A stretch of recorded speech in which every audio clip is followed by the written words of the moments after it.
ano po ba yung tinitignan nyo para maipasok nyo siya sa hearttalent.ph? Ano yung qualification, no? Kasi yung iba no experience, pero kung titignan mo naman yung dokumento nila, meron naman talaga silang experience. So, yun lang kasi medyo magulo no. Ganito, no? Unang-una, hindi ko sila masisi, no? Kasi nagkakaroon ng maling notion, nakikita nila sa social media, sa mainstream media, nakikita rin nila na parang madali maging VA, tapos at the same time, parang mahirap naman. So, extremes yung kanilang theory tungkol sa pagiging VA. Ngayon, siguro magsimula muna tayo sa sinasabi mo, tinatanong mo dyan, difference between sa walang experience sa walang VA experience. Yung walang experience, sila yung mga as in, so let's say, pinakamagandang example yan, yung mga college graduate, fresh graduate. Definitely, wala silang work experience. No? Ikalawa, sila naman, yung mga, let's say na matagal na graduate pero naging housewife o house husband. So, hindi sila basically nagtrabaho. So, technically, pag sinabing walang experience, as in wala talaga total experience, walang work experience. Ngayon, yung walang VA experience naman, maaaring meron silang experience, hindi pala maaari, sigurado tayo na meron siyang work experience previously, pero wala silang experience virtual. No? Ang magandang example niyan, yung mga accountant, bookkeeper, no? Secretary, clerk, lalo na yung mga clerk, secretary, mga office jobs related yun. Mga nurse, engineer, no? Kahit engineer pwede maging VA na hindi nila alam, hindi sila aware na akala nila malayo, akala nila hindi pwede. No? Ang mga sigurado sa ngayon na may mga work experience na hindi sila pwede maging VA ay yung mga nagkaroon ng trabaho o experience na hindi pa pwedeng i-apply virtually, gaya ng mga driver. Wala pa naman tayong virtual driver, di ba? So, hindi sila pwede. Basically, yun lang yung main difference ng dalawa. Kaya, lagi kong sinasabi sa Facebook group namin, pag may nagtatanong, sir, pwede po ba ako? Wala akong experience, teka muna. Ano ka ba muna? Dati po akong bookkeeper. Sige. Anong skill mo muna as a bookkeeper? Baka mamaya, kag-graduate mo lang o nag-training ka lang. Technically, pag dumaan ka sa training, pwede nating sabihin na quote and quote na meron kong experience pero hindi solid. No? Kasi meron din naman mga client na nag-hire. Tama yung napanood ko sa ginawa mong video tungkol sa amin. Kasi meron naman talagang mga clients na nag-hire nang walang experience. Actually, marami. Ang hindi sila nag-hire, yung walang skill. Kasi, no, wala silang time magturo ng basic. Wala silang time magturo ng ano ba tong link na to? Ano ba tong, ano ba yung Canva? Wala silang time magturo noon. Kaya kailangan, kung gusto natin maging VA, dapat at least meron tayong basic knowledge virtually. No? Nakakatulong na malaki pag ikaw ay dating accountant o dating nurse. Pero nga kami nag-register, nagulat ako, abogado eh. Abogado. Meron dalawa. Meron dalawa, tatlo. Tapos, nahiya pa nga ako, may pento ko lang. Nahiya pa ako kasi na-reject ko. Na-reject ko eh. Bakit ka na-reject? Bakit ka na-reject? Ito, tawagan na tanong. Kasi, hindi sila, paano ba sabihin ito ng walang ma-offend? No? Kasi, hindi sila sanay magsulat online. Hindi sila sanay gumawa ng profile description. No? Ang sanay silang gumawa, di ba? Legal documents. No? Ang lalalim ng English, ang lalalim ng, tapos yung pagkaka-arrange pa ng paragraph, masyadong, ang tawag ito? Masyadong seryoso. Formal. Oo, yun, tama. Masyadong seryoso. Sabi ko, teka, ang tagal ko bago nag-isip ng ano, di ba sabi ko may mga templates ako. Hindi ko nagamit yung template ko eh. Nag-isip ako ng sarili ko salita para di ma-offend. Abogado eh. So, ibig sabihin, ang talagang problema ng mga skill, no? Skill, pag sinabi kong skill, yung mga pwede maging VA, hindi nila alam yung sistema ng virtual. Hindi nila alam. Meron nga nagpapasa sa amin sana hindi siya nakikinig. Pero anyway, kahit nakikinig siya, okay lang naman. Hindi naman to offensive. Ang dating, application letter. Dear Sir, tapos ang respectfully yours. Sabi ko, kasi ginagawa ko, meron kaming template. Nire-reject ko siya, pinapaliwanag ko na dapat hindi application letter kasi pinapaliwanag yung pagkakaiba ng profile description saka application letter. Ngayon, si Justin, sabi niya, pagka ganun, wag mo na i-reject. Ikaw na mag-ayos. Total, tuturuan mo rin naman yung bata. Di ikaw na gumawa, saka mo sabihin sa kanya kung ano ginawa. Which is, tama siya, meron siyang point. Di ba? Meron siyang point kasi, di ba? Mapapabilis yung process. Kasi pag sinabi mo kung ano yung gagawin, tapos technically hindi niya pala talaga alam. So, baka hindi na siya bumalik. Di ba? Sayang siya dahil meron siyang skill.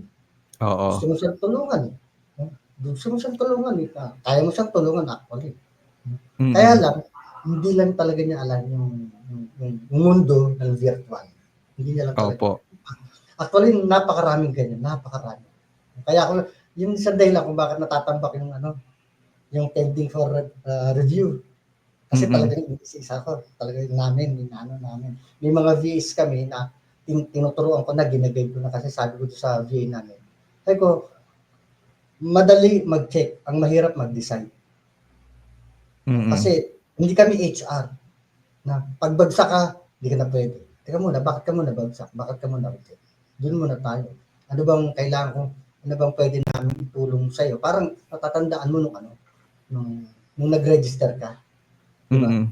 Nung ang dinalik namin sa yung reject ka namin. Pag di ko nagkakamali. Oo, nireject ako nung una eh. Nireject ako eh. Oo, nireject ako. Matatawa siguro yung mga nanonood sa atin.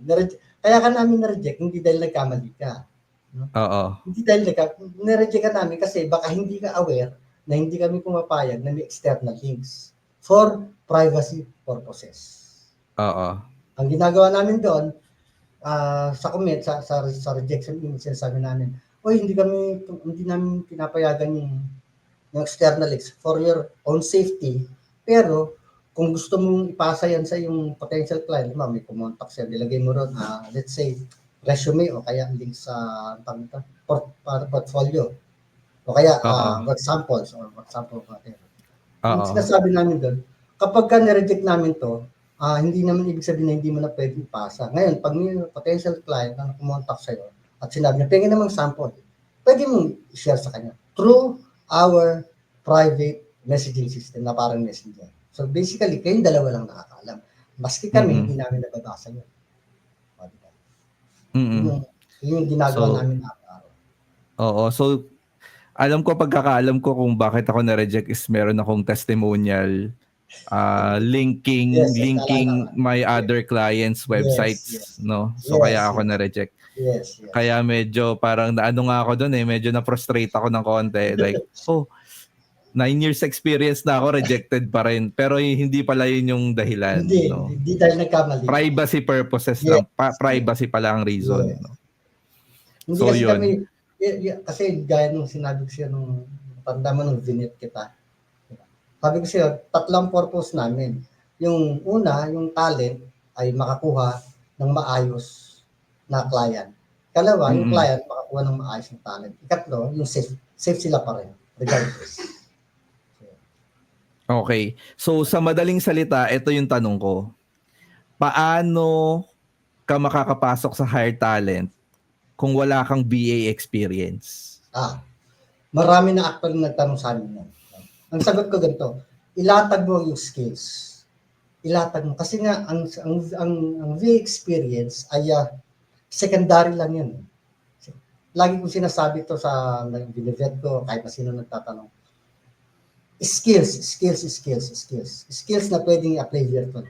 Pag wala ka ng mag-aral ka muna. Mag-research ka, mag-self-study ka, mag-training, etc. Ang tanong, bakit? Kasi nga, yung mga clients ay wala ng panahon para tayo turuan ng basic. Hindi ito gaya ng corpo na pag pumasok tayo, tetrain tayo ng 1 week, etc. Ngayon, sa VA, hindi kasi ito pwede nung para kang pupunta sa gera na walang dalang baril o walang dalang bala. Kahit papano. Pag sinabi mo kahit papano, hindi mo naman kailangan maging perfect. Hindi mo naman kailangan maging expert. Kasi ang magiging clients natin ay global. Tatandaan natin global yan. So, iba-ibang kultura, iba-ibang businesses, iba-ibang apps ang ginagamit. So, pero once na naintindihan mo yung principle nung papasukin mong industry, madali na eh. Totoo nun. Yung mga tools, no? Dati nagre-review ko ng tools eh, nung sa una kong website kay Justin. Ang trabaho ko, nagre-review ko ng tools, wala naman akong alam sa software na pinapagawa niya sa akin. So, ang ginawa ko, inaral ko yung software, tapos saka ako na-review. So, ganun din yung mga VA. No? Huwag silang matatakot na hindi ko alam yung software. Natural, hindi mo alam. No? Alamin mo. Yan doon papasok yung pag-resourceful mo, matyaga, lahat. Kumbaga hindi yung agad, hindi ko kaya, hindi ako pwede. Hindi, isisingit ko lang, baka makalimutan ko to. Lagi ko itong kitakwento sa Bilevet ko. Pag kung nakikinig mo yung mga ibang lavet ko na lagi ko itong binabanggit, madalas. Meron kaming dating client, ako personally, may dati akong client na yung client, medyo lumalaki na yung business niya, ay gusto niya mag-hire ng accountant, o may accountant siya siyempre. Gusto niya mag-hire ng accountant na local. Kasi nga mura. Mura tayo mura lang. Ngayon sabi niya, huwag kang kumuha ng fresh graduate kasi mabigat yung papagawa. Sabihin mo, masyadong komplikado. Malayo ang plano ko. Tapos, sabi niya, kumuha tayo ng retired accountant, kumuha siya. So, hindi ako yun. Sabihin, hindi ako nakialam sa HR kasi writer lang naman ako na. So, nakikita ko lang sa mga chat. Specifically, sabi niya, kumuha ka ng retired. Sabihin, 60 plus. Tapos in-interview niya, pumasa. Kasi technical lang pinag-usapan nila eh. Tungkol sa accounting, sa bookkeeping, so technically, papasa talaga yung tao. Retired ba naman? Retired banker. So nung pumasa, sabi niya sa babae, sabi niya, hindi ko na ba kung nakalimutan ko na actual. Sabi niya, mag-aral ka ng software. Ito yung mga software pag-aralan mo. Siyempre, hindi na makatanggi. Hard na. Biro mo, hinard mo na siya bago siya pinaturuan na sinabi na mag-aral ng software. Kasi banker siya eh. No? So, nung nangyari, nung una nagtatanong sa amin, wala naman kami alam doon. Nagkataon na meron siyang anak na estudyante, college. Malalaki na, adult na. So, nagpaturo lang siya sa mga anak niya tungkol sa basic na paggamit ng software. Natuto siya. No? Last time na nagkaroon kami ng communication, siya pa kayo, hanggang ngayon, siya pa rin accountant ng company, ng small business. Small businesses kami kasi mga 4 yata yung business niya, iba-iba. So, imagine mo yun, di ba? Retired ka na, gusto mo na mag-finance, bigla ka nasa bahay.